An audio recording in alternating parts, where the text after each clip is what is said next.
اهدنا الصراط المستقيم.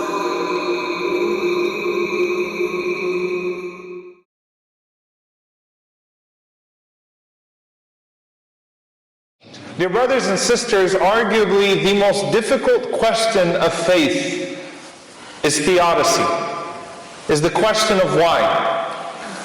Now if you go through the pillars and the arkan of Iman, then you see that the last of the articles of faith is the belief in the qada and qadr of Allah subhanahu wa ta'ala, the belief in the divine decree and the predestination of Allah subhanahu wa ta'ala.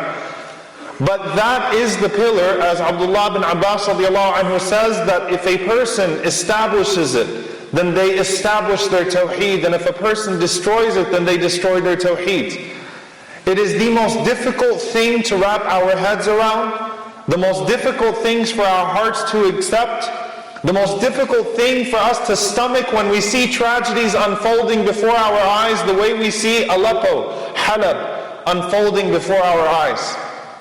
And quite frankly, without the belief in Allah and without the belief in the akhirah, the belief in the hereafter, nothing makes sense. Nothing makes sense.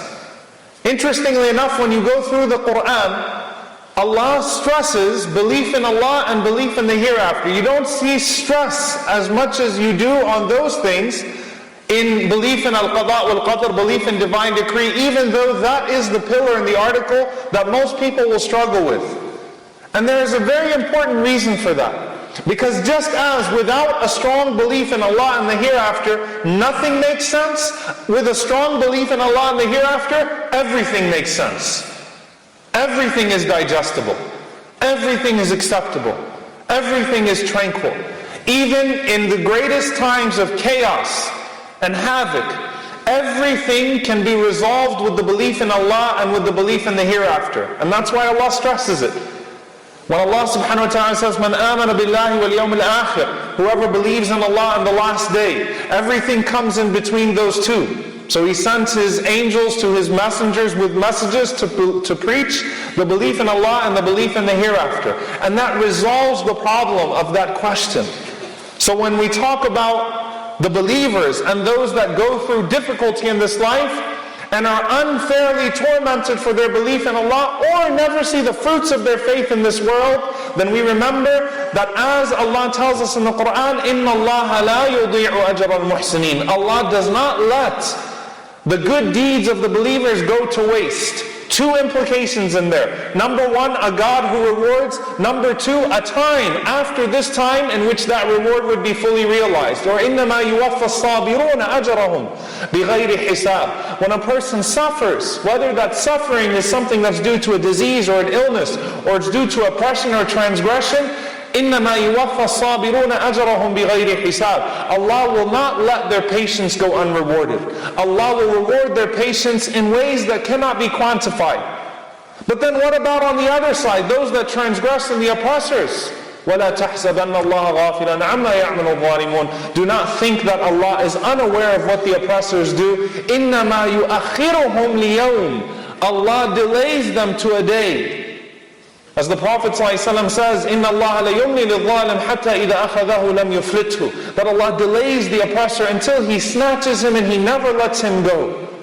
In all of these ayat, in all of these ahadith are the two very important implications that strengthen that belief in divine decree and that strengthen our belief and allow us to proceed through this life in a way that, yes, we are saddened by events that unfold before us, but in a way that we are also proactive about dealing with what we can deal with. Humanity starts wars, and humanity ignores wars. Humanity allows for the death and destruction of over 250,000 people. In the last 5 years in Syria, 11 million displaced people, refugees, living all over the place and being dealt with cruelty. Humanity caused that and humanity ignored that. There's an oppressor and there are the silent observers. Those that have power and those that don't have power. Governments that could have intervened but did not intervene. And people that watched in silence and allowed that to unfold. And quite frankly, some people who were completely unfazed by it. Some people who chose to ignore it altogether. And when humanity messes up, and humanity murders, people kill, people watch others being killed, people oppress, people watch others being oppressed, then what do we do after that? We ask God why He let it happen. How did you allow this after we messed it all up? We turn towards Allah subhanahu wa ta'ala with our complaints. So on one hand, we want the free will to be able to reject God, to reject His orders, to reject His revelation, to reject His legislation, to live free without any restrictions. We reject when He calls us to charity and generosity and benevolence and mercy, and to take care of the poor and the vulnerable amongst us. But then at the same time, while we're rejecting God and we want to be free, we also want God to not let us be too free. We want Him to referee us. And we want Him to stop us when our free will gets us out of hands. Isn't that hypocrisy? Isn't that a double standard? Oh Allah, don't force us to do good, but when we mess up too bad, force us to stop being evil? To turn it back towards Him? After we try to demand our freedom of choice?